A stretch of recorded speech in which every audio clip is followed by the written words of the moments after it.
열왕기하 8장 7절부터 15절까지 그리고 9장 1절부터 4절까지 우리 이어서 함께 봉독하도록 하겠습니다. 제가 진 성경 구약성경 577쪽 열왕기하 8장 7절부터 15절까지 먼저 한 절씩 기록합니다.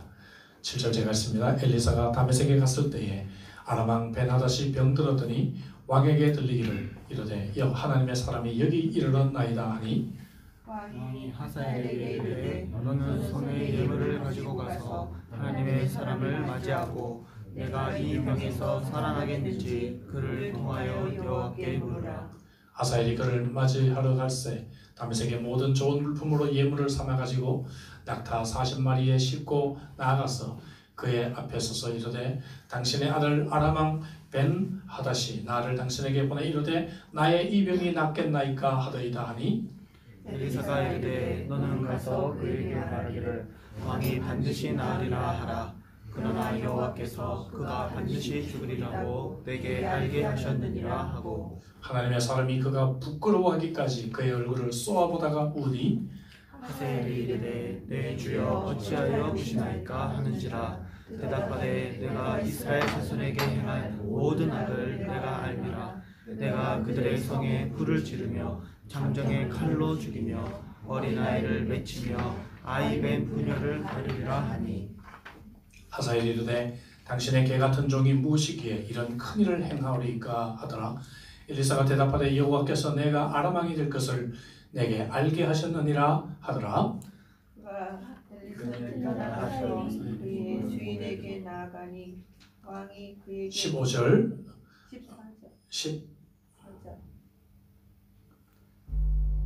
15절 같이 읽습니다. 그 이튿날에 하사엘이 이불을 물에 적시어 왕의 얼굴에 덮음에 왕이 죽은지라 그가 대신하여 왕이 되니라. 9장 1절 제가 읽습니다. 선지자 엘리사가 선지자의 제자 중 하나를 불러 이르되 너는 허리를 동이고 이 기름병을 손에 가지고 길라 라못으로 가라.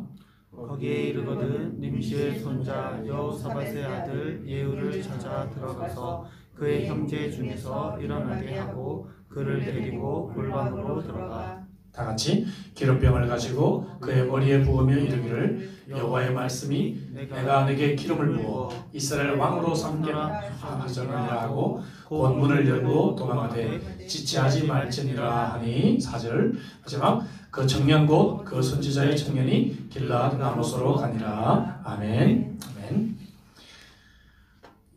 우리 옆에 있는 분들 또 혼자 예배드린다 할지라도 영적으로 또 마음을 함께 연결되어 있는 줄로 믿습니다. 믿으시죠? 우리 서로를 축복하며 우리 함께 인사하겠습니다. 사랑하고 축복합니다. 사랑하고 축복합니다. 또 우리 교회가 아니라도 또 온라인 예배에 들어오시는 분들이 계시는 것 같습니다. 여러분들 제가 어떤 분인지 알 수는 없지만 주의 이름으로 축복하고 또 주의 이름으로 사랑합니다. 예배를 통해서 우리가 하나님을 만나는 복된 시간이 되었으면 좋겠습니다. 지난 우리 2주간은 고난주일과 또 부활주일을 우리가 보내게 되었죠. 그래서 그동안에 연초부터 해왔던 엘리사 기적 강해를 잠시 멈추었습니다. 그 직전 3월 넷째 주일과 다섯째 주일 두 번에 걸쳐서 사마리아 성의 기근이 끝이 나고 그리고 4명의 나병 환자들이 이 기쁜 소식을 가지고 성으로 돌아가는 15번째 기적에 대해서 우리가 말씀을 생각해 보았습니다. 자, 이어지는 우리 8장 1절부터 6절까지 오늘 보면 바로 앞에 있는 내용, 이 내용은 사실 16번째 기적입니다. 근데 16번째 기적은 우리가 신년 특별 새벽 부흥의 마지막 날 1월 11일 날 제가 강해를 했습니다. 여러분 기억나십니까 혹시? 수넴 여인의 이야기입니다. 기근이 일어나자 자기의 고향을 잠시 떠나 있다가 돌아왔는데 이제 그 땅이 왕에게 귀속이 되고 난 뒤였어요. 그래서 왕에게 사정을 해서 그 땅을 기적적으로 돌려받는 이러한 이야기가 앞부분에 기록이 되어 있었죠. 오늘은 이제 8장 7절부터 10장에 이르는 무려 한 3챕터 가까이 되는 놀라지 마시기 바랍니다. 3챕터 정도 가까이 되는 이러한 긴 분량의 본문입니다. 내용이 좀 방대하죠. 오늘 이 본문과 이제 다음 주 13장을 중심으로 해서 엘리사의 죽음 사건을 둘러싼 이야기를 통해서 이제 두 번에 걸쳐 엘리사 기적 강해를 이제 마치려고 계획을 하고 있습니다. 오늘 이 방대한 분량 8장 7절부터 10장에 이르는 이 내용은 크게 두 가지로 요약을 좀 해볼 수가 있어요. 엘리사의 이제 사역이 이제 마무리될 때가 되었죠. 지금까지는 그의 사역이 일반적으로 치유와 섬김의 사역이었다. 우리는 그렇게 말을 할 수 있어요. 개인의 어려움, 또 국가의 어려움 이런 것들을 좀 해결해주는 그러한 일들이 대부분이었습니다. 물론 심판의 사역도 조금은 나왔습니다. 선지자를 조롱하는 아이들을 향해서 여호와 이름으로 저주를 하기도 하고 또 나만 장군의 물품을 탐냈던 게하시가 나병이 들기도 하고 뿐만 아니라 사마리아 성의 이 기적의 예언을 믿지 못했던 신하가 죽음을 당할 것이라는 선포를 물론 하기도 했습니다. 그러나 이런 것들은 굉장히 작은 부분으로 등장을 했었는데 이제 엘리사 사역의 마지막 부분에 이르러서 엘리사의 이 심판 사역이 굉장히 두드러지게 나타난다는 것을 보게 됩니다. 말씀드렸다시피 이제 오늘 본문은 두 가지인데요. 첫째는 뭔가 하면은 엘리사가 다메섹으로 가서 그 당시 아람 왕의 장군이었던 하사엘을 왕으로 이제 세우는 그러한 이야기입니다. 하사엘이 왕이 되자마자 엘리사가 불길한 예언을 한 대로 그는 이스라엘을 몹시 괴롭힙니다. 이 이야기가 첫 번째 사건입니다. 9장에 나아가면 또 어떤 이야기가 있는가 하면 오늘 우리가 앞부분만 잠깐 읽었습니다만은 엘리사가 자기의 제자 중 한 명을 길랏 라못이라고 하는 곳으로 보냅니다. 그곳에는 이제 이 아람 군대와 전쟁을 하고 있던 이스라엘 나라의 이 장군들이 그곳에 있어요.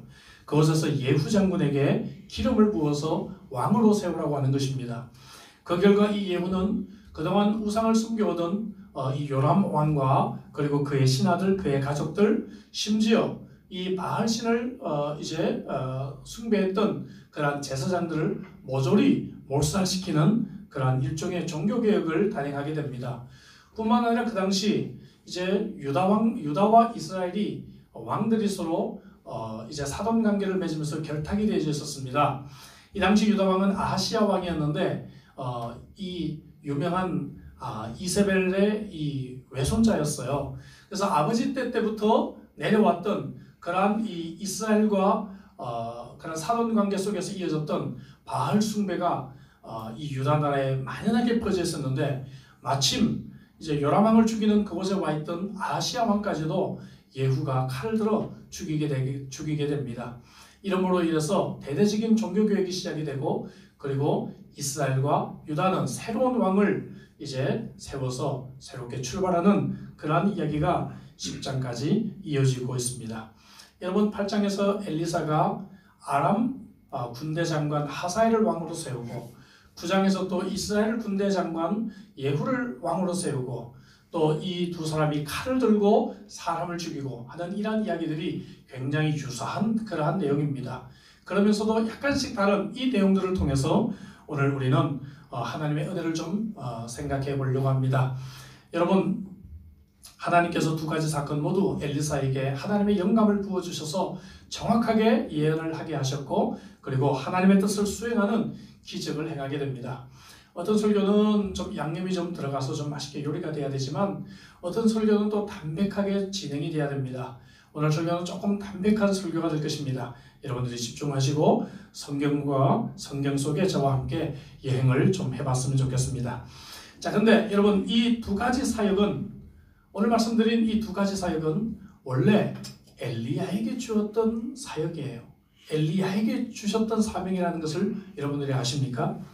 여러분 열왕기상 19장 15절부터 17절 한번 볼까요? 여기 보니까 이런 말씀이 있습니다. 여호와께서 그에게 이르시되 엘리야에게 말씀하시는 거예요. 내 길을 돌이켜 광야를 통하여 다메섹에 가서 하사엘에게 기름을 부어 아람 왕이 되게 하라. 또 16절에 보면 예후에게 기름을 부어 이스라엘을 왕이 되게 하라. 또 엘리사에게 기름을 부어 선지자가 되게 하라.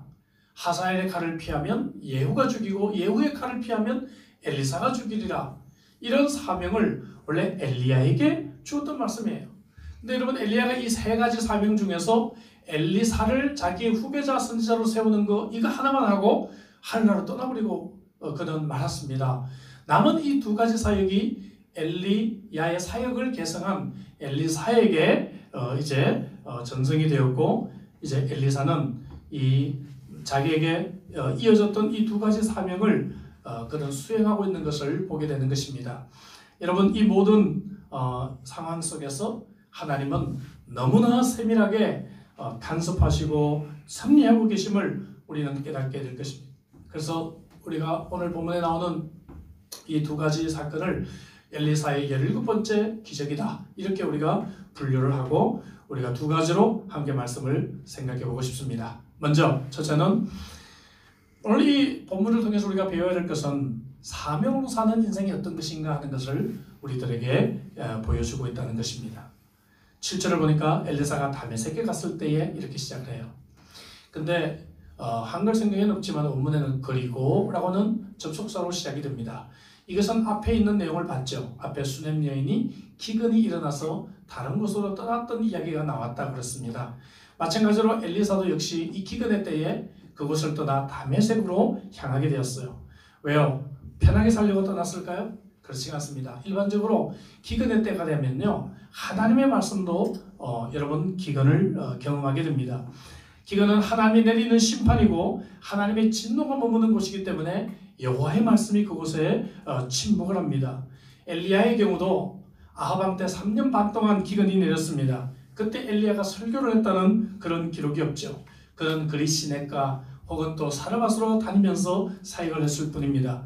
아모스 8장 11절에 있는 말씀과 같이 여러분, 기근의 때에 양식이 없어서 주림이 아니고 여호와의 말씀을 듣지 못한 기근이 훨씬 더 고통스럽다는 것을 보게 됩니다. 엘리사가 그동안에 이스라엘 땅에서 우리가 살펴보았듯이 얼마나 많은 기적을 행하고 얼마나 많은 사역을 그가 했습니까? 그럼에도 불구하고 그의 사역은 열매가 보이지가 않았습니다. 또 그 땅에서 그는 환영받지를 못했습니다. 그래서 하나님은 엘리사를 이제 다메섹으로 마지막 사명을 완수하기 위해 보내시게 되었다는 것이죠. 예수님도 같은 이유로 사역지를 여러 번 옮기시게 되었습니다. 그래서 저는 이런 생각을 해봅니다. 하나님의 어쩌면 가장 무서운 심판이 있다면 그것은 아마 신실하게 말씀을 증거하는 사역자를 여러분들이 만나지 못하게 되는 것, 이것이야말로 가장 무서운 심판이 아닐까, 저는 그런 생각을 해보았습니다. 그런데 하필이면 다메섹이냐는 것이죠. 이스라엘의 가장 은수였던 나라였어요. 이때 여러분, 이것은 바로 우리가 사명으로 사는 인생은 용기를 가지고 가야만 하는 길이 있다는 것을 우리에게 보여주고 있는 것입니다. 엘리사는 다메섹에서 여전히 선지자로서 사명을 감당하며 하나님의 뜻을 수행하는 것으로 보아 분명히 하나님의 인도를 따라 간 것이에요. 근데 여러분, 이 다메섹으로 가는 것 얼마나 위험한 길입니까? 근데 그는 용기를 가지고 다메섹으로 갑니다. 적국의 나라입니다. 그를 죽일 수도 있어요. 얼마 전에 이 아람 왕이 베나닷이 엘리사를 죽이려고 했던 것을 우리는 알고 있습니다. 그럼에도 불구하고 사명 때문이라면 그곳을 가야 되는 것이죠. 한편으로 이스라엘 편에서 보아도 엘리사는 위험한 그러한 행동입니다. 자기의 적국의 나라에 가서 새로운 왕을 선지자가 여호와의 이름으로 세워주는 것, 여러분, 이거 얼마나 이스라엘 측면에서 볼 때도 괘씸하고 그리고 이제 엘리사를 포위해야만 되는 그러한 일입니까? 이스라엘로부터도 위험을 받을 수 있는 그러한 일입니다. 8장 7절에 오늘 보면 시작하는 구절을 보니까 아람 왕 베나닷이 병이 들었고 마침 엘리사가 자기 나라 다메섹에 있다는 얘기를 듣고 이제 자기 신하를 보냅니다. 하사엘이라고는 자기 장군을 보냅니다. 여러분, 지금 엘리사가요, 하사엘을 왕으로 세우기 위해 이곳에 왔는데 하사엘을 찾아낼 필요도 없어요. 하사엘이 자기 발걸음으로 옵니다.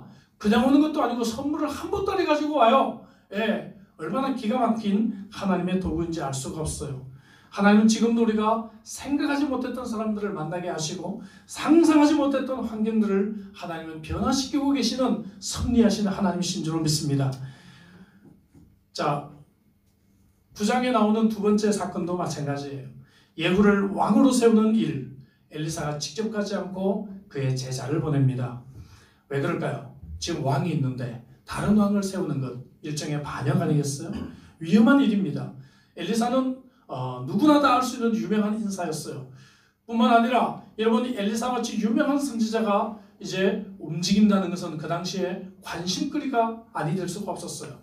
그렇기 때문에 엘리사는 자신의 사역을 또한 마무리하는 이 시점에서 자기의 사역이 이제 자기의 제자에게로 또 이어지게 하고 싶어서 자신의 사역을 다른 젊은 제자에게 준비시켜주고 있는 모습을 보게 됩니다. 그래서 이 제자를 보내게 돼요. 여러분 같으면 가겠어요? 목숨 내걸고 가는 길입니다. 그렇지 않아요? 예. 가다가 붙잡혀 죽을 수도 있고요. 가서 괜히 여러분 반역을 도모했다고 붙잡힐 수도 있고, 그리고 이 장군에게 이 이야기를 했다가 오히려 목숨을 잃을 수도 있는 위험한 길입니다. 하지만 여러분, 이 젊은 제자는 하나님의 뜻인 줄 알고 사명을 가지고 그 길을 가게 됩니다. 여러분, 그리스도인들에게는 이런 용기가 필요합니다. 여러분, 사명이 있는 인생이라면 용기를 가지고 가야만 하는 그러한 길들이 우리들에게 있습니다. 의료진들도 용기를 가지고 자기의 사명을 감당하기 위해서 전염병이 창궐한 도시로 가고 있는 것을 우리가 보고 있지 않습니까? 우리 모든 그리스도인들은 하나님의 보호하심을 믿고 우리에게 주신 사명이 있다면 우리가 용기를 가지고 가야 할 그러한 길이 있다고 하는 것입니다. 하나님은 그들을 또한 보호하신다는 것을 우리가 알게 됩니다. 사명으로 사는 인생은 또한 복음의 기쁜 소식뿐만 아니라 악인들을 향한 심판의 메시지도 함께 선포해야 된다는 것을 우리들에게 가르쳐주고 있습니다. 왕의 심부름을 온 하사엘에게 엘리사는 왕의 죽음을 선포합니다. 10절 말씀은 조금 혼돈되는 말씀이죠. 그러나 이 말씀은 이런 말씀입니다. 왕의 병은 나을 것이다. 그러나 그는 병과 상관없이 죽게 될 것이다. 이 말씀을 예언하라고 하는 것입니다. 여러분, 이런 메시지를 전달하는 엘리사의 마음이 쉽겠어요? 마음에 고통이 있었을 것이라고 생각해요. 여러분, 진정한 주님의 제자라면 천국의 영광뿐만 아니라 지옥의 고통도 함께 선포해야 하는 것입니다. 9장에 나온 사건도 마찬가지입니다. 이 젊은 엘리사의 제자는 더욱 무서운 심판의 말씀을 그 땅에 내리고 있습니다. 왕의 신하들과 왕과 또 그의 아내 온 가족이 몰살될 것이라고 하는 정말 이런 무서운 심판의 메시지들을 선포하고 있습니다. 여러분, 오늘날 강단에서 심판이나 지옥에 대한 말씀이 더 이상 전파되지 않고 있습니다. 인본주의에 물든 현대인들은 부정적인 설교를 매우 싫어합니다. 축복과 위로의 말씀만 듣기를 원합니다. 실제로 많은 교회들이 인기에 편성한 설교들을 하고 있습니다. 미국의 한 대형교회 목사님은 이렇게 인터뷰를 합니다. 사람들은 세상에서 많은 어려움을 겪고 있습니다. 저는 사람들이 필요로 하는 것을 줍니다. 바로 사람들을 위로하는 것이죠. 여러분, 물론 하나님의 말씀은 위로도 있고 축복의 말씀도 있어요. 그러나 동시에 심판과 저주의 말씀도 있다는 것을 우리는 알아야 합니다. 언제까지 우리는 어린아이처럼 축복과 위로와 거짓 평화의 메시지들에 우리는 심취가 되어 있습니까? 한편으로 우리는 하나님의 심판과 하나님의 저주의 말씀도 함께 선포하고, 이런 말씀을 우리가 사랑하고 이런 말씀을 들을 수 있는 자가 진정한 주님의 제자라는 것을 우리는 알아야 합니다. 나가서 사명으로 사는 인생은 영혼들을 위해 울 수 있어야 하는 것입니다. 여러분, 8장 11절에 보면 엘리사가 아람왕에 대한 예언을 마치고 이 이야기를 듣고 있었던 하사엘을 부끄러워하기까지 쏘아보다가 울었다라고 이렇게 기록을 하고 있습니다. 왜 우냐 하니까 12절에 이렇게 말을 해요. 내가 이스라엘 자손에게 행할 이 모든 악을 내가 알기 때문에 그렇다. 성에 불을 지르고 장정을 칼로 죽이고 어린아이를 맺히고 심지어 임신한 그러한 여인까지도 참으로 배를 가를 것이다. 얼마나 잔악한 말씀이에요. 엘리사는 하나님이 주신 영감으로 베나닷의 죽음뿐만 아니라 하사엘을 통해 하나님께서 이스라엘에게 어떻게 심판하실 것인지를 보고 그는 눈물을 흘리게 되었습니다. 그래서 여러분, 하나님의 사람은 세상 사람들에게는 좀 미친 사람으로 보이기도 합니다. 9장 11절에 보면 사명을 마치고 돌아가는 엘리사의 이 제자를 향해서 다른 신하들이 그 미친 자가 무슨 까닭으로 그대에게 말했느냐 이렇게 말을 하죠. 주님의 제자들은 이런 수모와 비난을 받게 됩니다. 그럼에도 불구하고 주님의 제자들은 그들을 위해서 자기를 미친 자라고 하고 자기를 비난하고 자기를 능욕하는 자들을 위해서도 울 수 있어야 하는 것입니다. 눈물의 선지자였던 예레미야는 이렇게 고백했죠. 예레미야 9장 1절을 보니까 이런 말씀이 있습니다. 어찌하면 내 머리는 물이 되고 내 눈은 눈물 그늘이 되고 죽임을 당한 딸 내 백성을 위하여 주야로 울리로다. 그렇게 엘리야는 탄식을 했다는 것이죠. 여러분, 오늘날 교회와 교회 지도자를 비판하는 사람들은 참 많이 있습니다.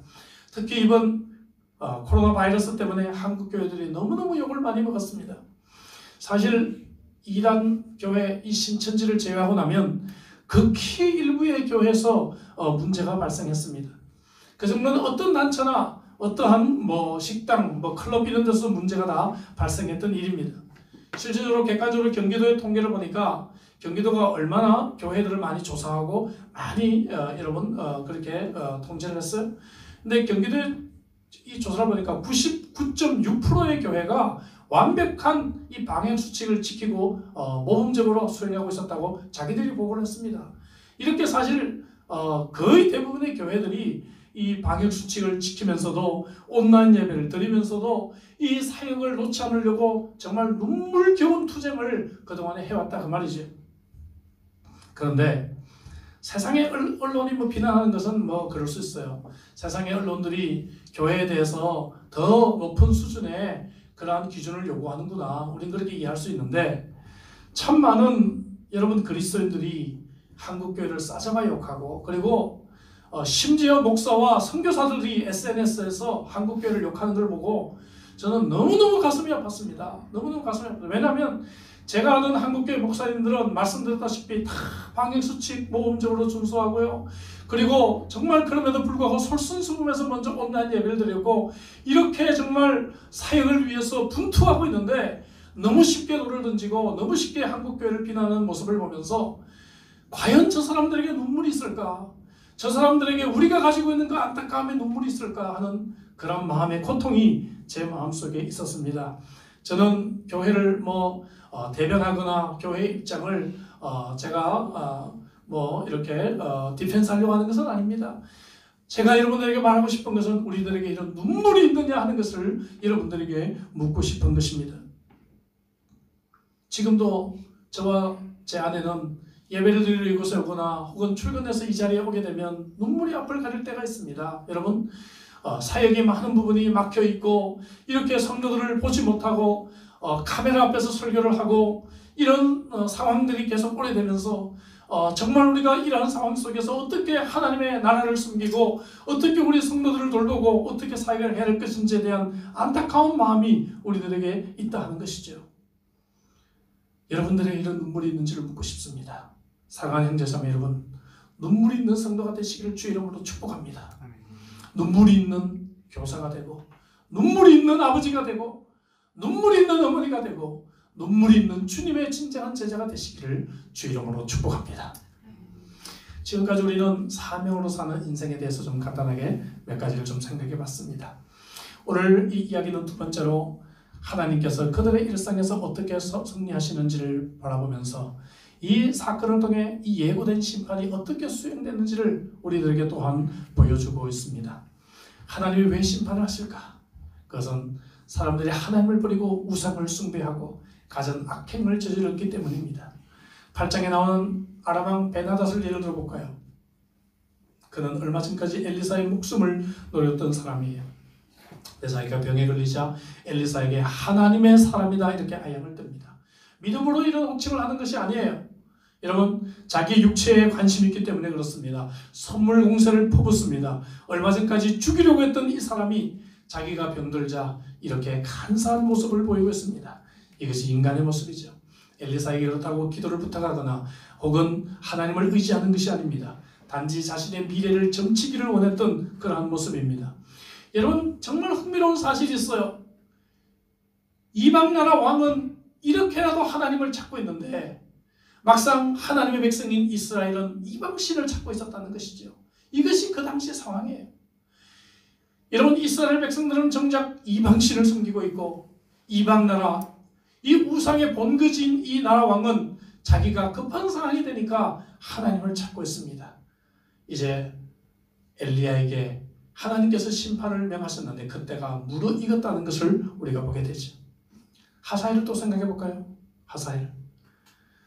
그는 아까 보니까 엘리사가 부끄러워할 때까지 쏘아보았다. 이 부끄러워할 때까지 이 말은 원어적으로 당황하기까지 이렇게 많이 번역이 되는 단어입니다. 하사엘이 왜 당황했을까요? 그것은 엘리사가 영감을 통해서 하사엘이 얼마나 잔혹하고 얼마나 그가 참 이스라엘 백성들을 괴롭힐 것인지를 보았기 때문이라고 했습니다. 그리고 하사엘의 내면에 감추어져 있는 그러한 악함과 권력에 대한 탐심, 이것을 엘리야사가 모를 리가 없었지요. 왕을 분명히 암살하고 이제 반역을 할 것이라는 것도 엘리사는 알고 있었기 때문에 그래요. 그러나 13절에 그는 뭐라고 대답합니까? 개 같은 종이지만 그런 잔악한 일은 내가 결코 하지 않습니다. 여러분, 중생하지 않은 사람들은요, 자기가 얼마나 죄인인지를 몰라요. 자기가 하나님께서 얼마나 부끄러운 존재인지를 깨닫지를 못합니다. 나는 절대로 그런 일을 안 할 것이라고 생각해요. 다른 사람이 그런 일을 한 것에 대해서는 입에 거품을 물고 어떻게 사람이 저럴 수가 있냐 욕을 하지만 자신도 똑같은 사람이라는 것을 사람들은 깨닫지를 못합니다. 심지어 성령 충만하지 않은 그리스도인들마저도 자기들의 행위가 얼마나 하나님의 마음을 아프게 하는지를 알지 못합니다. 얼마나 자신의 그런 행동이 교회 공동체의 마음을 아프게 하고 상처를 주고 다른 성도들에게 나쁜 영향을 미치는지를 깨닫지를 못해요. 나병 환자가 되면요, 통증을 느끼지 못하잖아요. 그래서 화상을 입어서 손목이 잘라지게 되고, 예? 그렇듯이 여러분, 죄에 대한 감각이 사라진 사람들을 봅니다. 윤리의식이 마비가 되는 사람들을 봅니다. 교회 지도자들이 그런 모습을 보게 되고, 오래 신앙생활을 했던 사람들이 그러한 상식 밖의 일을 하면서 양심을 떠나는 모습들을 바라보게 돼요. 그리고 그들의 입에서는 다른 사람을 욕하고 있어요. 이것이 오늘의 현실입니다. 하사엘과 같은 이러한 사람들이 교회 안에도 얼마나 많이 있는지 우리가 알 수가 없어요. 14절에 보니까 하사엘은 왕에게 병이 나을 것입니다. 반쪽만 전해요. 엘리사가 뭐라고 그랬죠? 병이 나을 것이지만 왕은 죽을 것입니다. 이렇게 말을 했는데 반쪽만 전해요. 죽을 것이다 그러면 자기가 왕을 암살하려고 하는 그 계획이 탄로가 날 수 있기 때문에 그렇죠. 여러분, 하사엘은 편집을 잘했습니다. 여러분, 오늘날 얼마나 많은 사람들이 편집을 잘하는지 아세요? 에디팅을 잘해요. 자기에게 유리한 말만 이렇게 잘라냅니다. 붙여놔요. 그죠? 예. 자기에게 불리한 부분은 빨리 지워버립니다. 빨리 그것은 삭제해버립니다. 편집합니다. 그리고 15절에 마침내 그는 왕을 암살하고 왕의 자리를 차지하게 됩니다. 하나님은 이 모든 사실을 아셨고 엘리사를 통해 알려주셨기 때문에 엘리사가 그를 부끄러워하기까지 쏘아보았다. 근래 한국 사회를 분노하게 한 N번방 혹은 또 박사방, 음란물을 제작해서 배포한 그러한 자들이 구속되고 있습니다. 저는 기사를 다 자세히 보지는 못했습니다. 하지만 대략적으로 아마 미성년 자들, 특히 여중생들 압박해서 음란물을 제작하게 하고 그것을 돈을 받고 팔았다고 그래요. 정말 갈 때까지 간 세상이 아닌가 저는 그렇게 생각을 합니다. 더더군다나 주범들이 10대 후반, 20대 초반에 보니까 더욱 기가 막힐 노릇입니다. 여론은 지금 가입한 사람 모두를 적발해서 처벌을 하라. 그래서 이런 범죄가 다시는 일어나지 않게 하라. 그렇게 들끓고 있다고 합니다. 저는 제발 그런 일이 있으면 좋겠어요. 그래서 정말 이러한 여러분 범죄가 다시는 일어나지 않았으면 좋겠다는 마음이 있습니다. 하나님은 이러한 인간들의 범죄 때문에 심판의 칼을 들고 있는 것을 보게 되는 것입니다. 1왕기하 9장으로 넘어가게 되면요, 그동안 이스라엘 백성들의 우상 숭배와 악행에 대한 종합적인 하나님의 심판이 시작된다는 것을 보게 됩니다. 근데 하나님의 심판이 시작된 장소가 어딘지 아세요? 이것도 무척 흥미롭습니다. 9장 21절에 보니까 이런 말씀이 있어요. 나봇의 토지에서 만났다. 누가요? 예후가 칼을 들고 지금 오는데 이스라엘 왕 요람왕과 유다 왕 아하시야가 나봇의 토지에서 만났다. 여러분, 나봇의 토지 사건을 기억하십니까? 요람왕의 아버지 아합왕 때 아합왕이요, 이 자기 궁지에서 가까운 곳에 나봇의 토지가 있는데 굉장히 탐이 나요. 그래서 나봇에게 가가지고 얘기를 합니다. 야, 이 밭 나한테 팔아. 아니면 내가 다른 포도를 줄게. 근데 나봇이 거절합니다. 여호와께서 우리에게 물려주신 기업입니다. 우리는 팔 수가 없습니다. 그러니까 이 아합은요, 약간 소심한 인물입니다. 그래가지고 이 왕궁에 돌아왔어요. 밥도 안 먹고 끙끙거리면서 고민해요. 예? 어린아이처럼.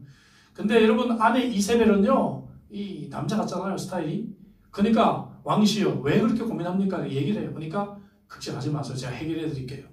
예? 그리고는요, 이세벨이요 불량배를 동원해가지고 나봇에게 위협을 가해서 죽여버립니다.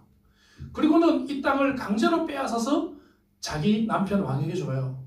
근데 이 일이 있고 난 뒤에 하나님께서 아까 우리가 서론에서 읽었던 아합 왕에 대한 심판을 바로 선언하시는 거예요. 이 일 있고 난 뒤에 하나님께서 심판을 선언하시면서 뭐라고 말씀하시는가 하면은 바로 이 나봇의 토지에서 이 핏값을 갚게 할 것이다라고 하나님께서 예언을 하셨어요. 근데 바로 이 장소에 이 사람들이 다 모이는 것을 보게 됩니다. 놀랍습니다.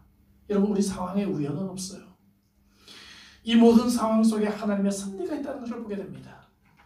하나님은 바로 이때를 기다리셨고 하나님의 정확한 때에 정확한 장소에서 하나님은 사람들이 행한 모든 악한 일들을 기억을 하시고 심판하시는 하나님이신 것을 우리가 보게 되는 것입니다. 하나님은 우상 숭배와 악행을 기억하시고 이스라엘 백성들의 심판을 수행하셨던 것입니다. 두 번째로서 하나님의 심판은 지연되었지만 확실한 그러한 성취라는 것을 우리가 만나게 됩니다. 하나님께서 엘리야를 통해서 아합 왕의 가문을 모조리 심판하시겠다고 선언하자 어떻게 되는지 아세요? 아합 왕이요 의외로 회개를 해요. 예, 저는 이거 보고 막 선지자가 당황했을 것 같아요. 기대를 뒤로 꽈당 넘어졌을 것 같아요. 예? 근데 아까 읽었던 그런 이 아합 왕 이 가족에 대한 심판을 선언하고 나니까 아합 왕이요 갑자기 막 회개합니다. 읽어볼까요? 열왕기상 21장 27절부터요. 아합이 이 모든 말씀을 들을 때 그의 옷을 찢고 굵은 배로 몸을 동이고 금식하고 굵은 배에 누우며 또 풀이 죽어 다니더라.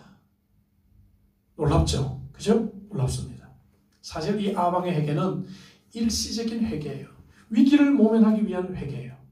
그런데요, 참 하나님의 은혜가 놀라운 것은 이런 회개도 하나님이 받으신다는 것이에요. 할렐루야. 죽기 직전에 살려주세요 하는 회개도 하나님이 봐주신다는 거예요. 그래서 하나님께서 뭐라고 말씀하십니까?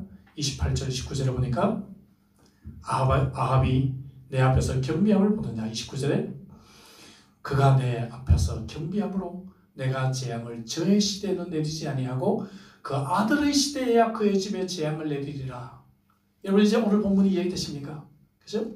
하나님께서 이렇게 해서 아합 왕 때 이 심판을 내리지 않고 지연시키신 거예요. 예? 아들 때로. 예. 그럼 아들은 죄 없이 심판을 안 해요. 그게 아니에요. 아들도 똑같이 아버지처럼 그렇게 악을 행했잖아요. 그죠? 하나님이 좀 더 참아주신다 이거예요. 하나님이 좀 더 기회를 주신다 그 말이죠. 그래서 여러분 엘리야의 사명이 엘리사에게 넘어오게 된 그런 배경이 되었다는 것입니다. 그러나 이제는 때가 되었습니다. 엘리사는 하사엘을 왕으로 세웠고 하사엘이 아람 왕으로 이제 등장하자마자 이스라엘을 쳐들어옵니다. 이스라엘을 무척 괴롭힙니다. 그래서 이 전쟁에서 이스라엘 왕 요람이 부상을 입어요. 부상을 입어서 이스라엘이라는 곳으로 약 한 70km 정도 떨어졌어요. 전쟁터에서 이 이스라엘이라는 곳으로 피난을 가요. 그곳에 여러 군거리 있거든요. 그곳에 가서 병을 치료하고 있게 되는 상황이 벌어지게 됩니다.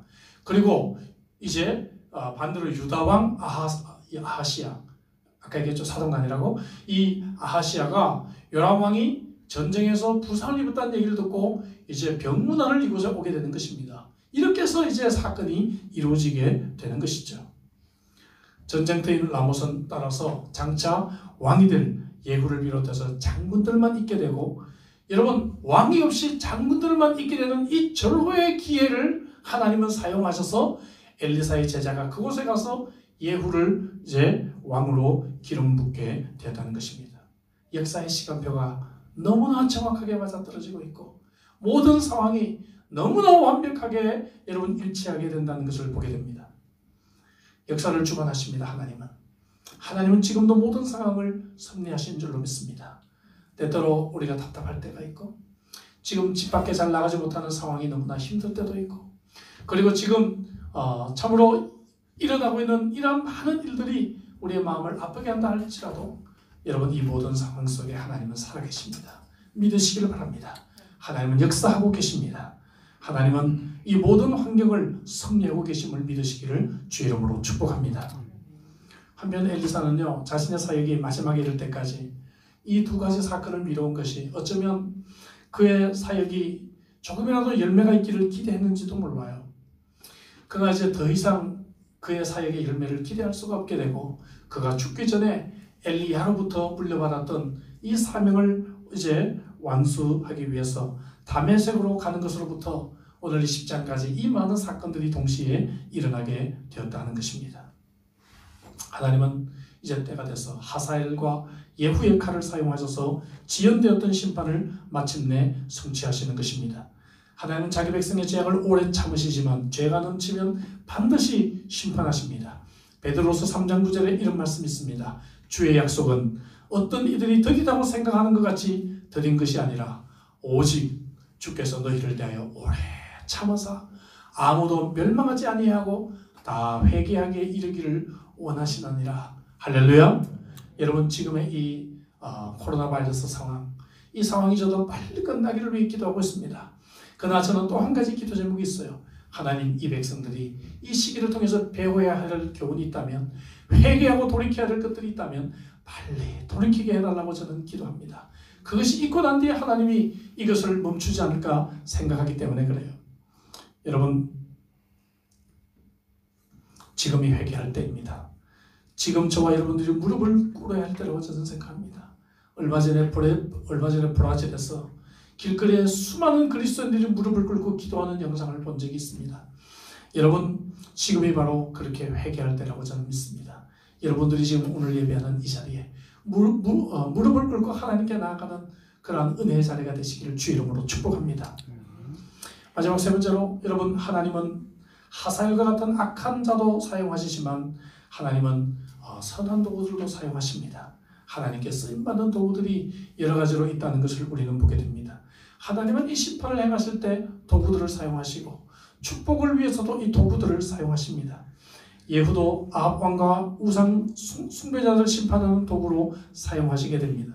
그래서 10장 10절에 예후가 이렇게 외칩니다. 그런즉 이제 너희는 알라. 곧 여호와께서 아합의 집에 대하여 하신 말씀은 하나도 땅에 떨어지지 아니하리라. 여호와께서 그의 종 엘리야를 통하여 하신 말씀을 이제 이루셨다 하느니라. 이렇게 그가 선언하고 있지 않습니까? 하나님은 하사엘과 예후의 포악한 이 성격, 잔인한 성격도 사용하셔서 하나님의 심판의 칼로, 진노의 막대기로 사용하시는 것을 보게 됩니다. 여러분, 오늘날도 우상들은 너무나 가득합니다. 당시 이스라엘 땅에 퍼져있던 맘몬과 바알신, 그것은 돈과 섹스와 권력의 신들이었습니다. 여러분, 이것은 새로운 우상들이 아닙니다. 여러분, 오랜 옛날부터 인간 사회를 지배해온 사탄의 도구들인 것을 우리는 알게 됩니다. 권력의 굶주린 현대판 하사엘들을 보게 됩니다. 돈과 섹스에 열광하는 현대판 아합과 이세벨이 넘쳐나고 있는 그러한 세상입니다.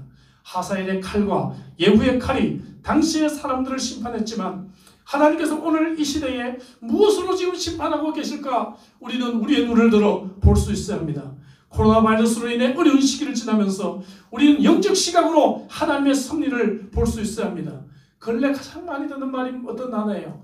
필수적인, 이센셜이라고 하는 단어입니다. 여러분들이 집을 나갈 때도 16가지의 필수적인 일로 나가느냐, 경찰이 여러분들을 붙잡고 질문을 하게 됩니다. 여러분, 이 질문을 우리는 던져보았습니까? 내가 하고 있는 일이 정말 필수적인 일인가? 내가 하고 있는 일이 정말 하나님이 원하시는 길인가? 이것이 반드시 필요한 일인가? 우리가 생각해보고 우리가 인생을 살아왔습니까? 아니면 우리는 그동안에 필수적이지 않은 일에 얼마나 많은 돈과 얼마나 많은 시간과 에너지를 낭비하며 우리가 살아왔습니까? 멈춰버린 비행기들이 계류장이 다 없어서 활주로에 서 있는 사진들을 보았습니다. 휴가지에 많은 리조트들이 텅텅 비어있는 그런 모습들을 보았습니다. 휴가의 꽃이라고 하는 크루즈선들이 여러분 바이러스 배양 접시가 되어 있는 모습을 우리는 보게 됩니다. 5스타 호텔 방들이 여러분 창살 없는 감옥이 되어 14일 동안 격리로 이용되고 있는 모습을 우리는 지금 보고 있는 것입니다. 누가 이런 상황을 상상이나 했겠습니까? 이런 상황을 보면서 우리는 깨달음이 있어야 됩니다.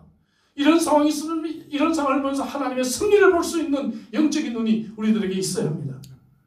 물론 여러분 모두가 나이세 때문에 임하는 것은 아니에요. 내가 뭘 이렇게 잘못했지 생각할 수도 있어요. 이 세상에서는 의인도 고통을 받습니다.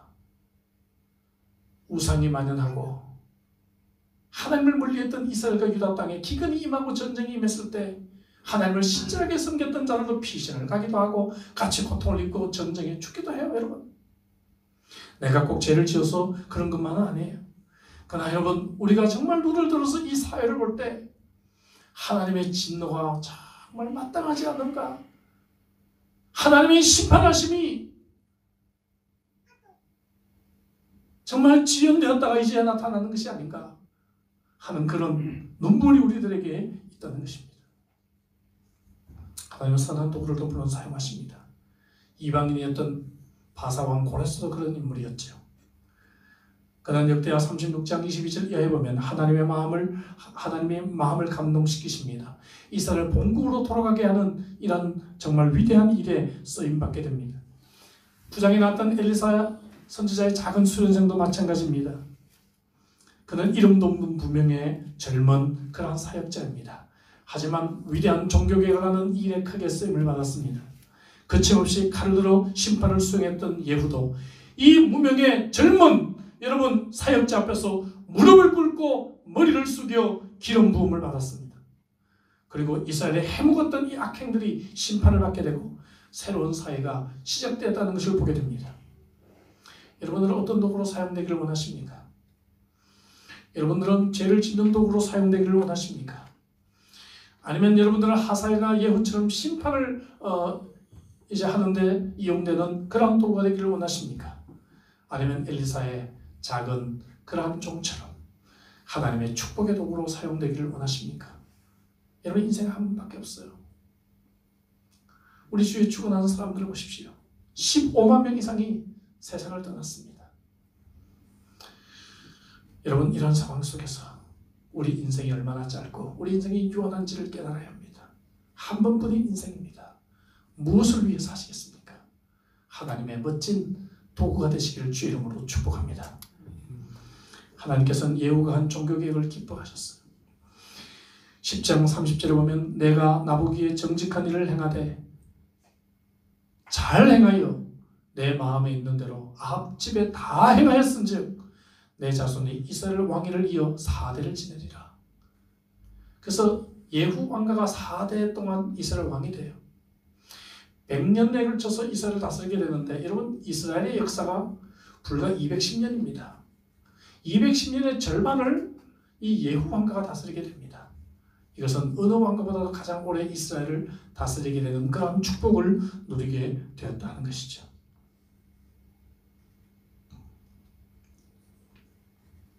그런데 그의 종교개혁은 완전하지를 못했어요. 31절에 보니까 그러나 예후가 전심으로 이스라엘 하나님 여호와의 율법을 지켜 행하지 아니하고 여로보암이 이스라엘에게 범하게 한 그 죄에서 떠나지 아니하였더라.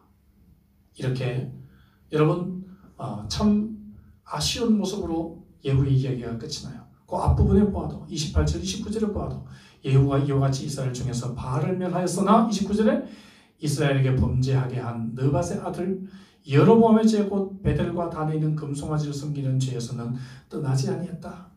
참 아쉽습니다. 그래서 이 예후의 왕가의 통치는 이스라엘의 복을 가져오지 못했어요. 복을 가져오지 못했습니다. 하나님께서 기회를 주셨는데도 그 복을 가져오지 못했어요. 아쉽죠? 여러분들은 어떻습니까? 하나님 우리에게 기회를 주셨을 때 여러분들의 인생이 복되시길 주의 이름으로 축복합니다. 여러분들이 실로암 교회를 섬김으로 인해서 정말 복이 넘치기를 주의 이름으로 축복합니다. 여러분들이 섬기는 직장과 사업, 여러분들 때문에 축복이 넘치기를 주의 이름으로 축복합니다. 여러분들의 자녀들이 여러분을 부모로 만난 것 때문에 축복이 넘치기를 주의 이름으로 축복합니다. 저와 여러분들의 사명은 무엇입니까? 하나님께서 오늘도 모든 상황을 세밀하게 간섭하고 계시고 섭리하고 계십니다. 어려워 보이는 현실에 너무 기죽지 않기를 바랍니다. 여러분, 영혼들을 위해서 세상을 보면서 눈물이 있어야 되지만 그러나 여러분, 이 상황을 보면서 눈물을 흘리지 마세요. 이 상황 속에 하나님의 뜻이 있습니다. 중요한 것은 이 상황 속에서 내가 하나님 앞에 어떻게 쓰임받는 인생이 될 것인가. 이 상황 속에서 나는 어떤 인생을 살 것인가? 그것이 중요한 것입니다. 믿음을 가지고 가야 할 길이 우리들에게 있습니다. 용기를 가지고 그 길을 가십시오. 담대하게 외쳐야 될 하나님의 메시지가 우리들에게 있을 것입니다. 그 말씀을 외치십시오. 그러나 우리들에게 눈물이 있는지를 물어보십시오. 우리의 가슴에 하나님을 향한 사랑이 타오르고 있는지를 다시 한번 여러분 물어보십시오. 지나왔던 인생을 돌아보십시다. 집에 있는 시간이 많아지고 시간이 좀 많아진 지금 내가 지금까지 어떻게 살아왔는지를 돌아보십시다. 혹시나 우리도 이스라엘 백성들처럼 만몬이나 혹은 바알신에 우리가 참으로 물들어서 돈과 권력과 섹스와 쾌락과 취미에 쫓겨다니는 그런 인생을 살지 않았는지를 돌아보십시다. 그리고 이제 정말 내 삶 속에 이센셜, 필수적인가? 이것이 정말 하나님이 기뻐하신 일인가? 우리의 짧은 인생 이 질문 던지면서 남은 인생 사시기를 주 이름으로 축복합니다. 무릎을 꿇으십시오. 하나님께 쓰임받는 인생이 되시기를 주 이름으로 다시 한번 축복합니다. 기도하십시다. 주신 말씀 가지고 기도하십시다. 여러분, 저는 오늘 좀 딱딱한 설교를 했습니다. 좀 담백한 설교를 했습니다. 예화도 거의 들지 않고 8장부터 10장까지 있는 내용을 여러분들에게 정리하면서 저는 말씀을 말씀 그대로 여러분들에게 전했습니다. 저는 이 말씀을 통해서 여러분들이 다시 한번 하나님 앞에서 돌이키기를 원합니다. 하나님은 오늘 우리들에게 이 어려운 시기에 왜 이 말씀을 주십니까? 하나님의 칼이 들려있는 예후와 하사엘이 보이지 않습니까? 사랑하는 성도 여러분, 이 말씀 앞에 우리는 돌이켜야 합니다. 이 말씀 앞에 저와 여러분들이 무릎 꿇어야 합니다. 이 말씀 앞에 우리는 이제 다시 한번 하나님 앞에 나아가야 합니다. 여러분, 그래야 여러분 이 어려운 시기가 우리에게 복이 되는 시기가 될 것입니다. 그래야 이 어려운 시기가 지나고 우리의 다음 세대들이 우리를 통해서 축복을 얻게 될 것입니다. 여러분, 가슴 아픈 마음으로 저는 이 말씀을 여러분들에게 전거했습니다. 이 말씀 여러분들 곱씹으십시오. 이번 주간에 이 열왕기하 8장부터 10장까지를 5번씩 읽으십시오. 오늘 설교를 다시 한번 들으십시오. 그리고 이 말씀을 여러분들의 삶에 적용하십시오. 이 말씀을 붙들고 무릎 꿇어 여러분 통곡하는 저와 여러분들이 되십시다. 주신 말씀 가지고 우리 한번 간절하게 우리 한번 기도하겠습니다. 기도하시겠습니다.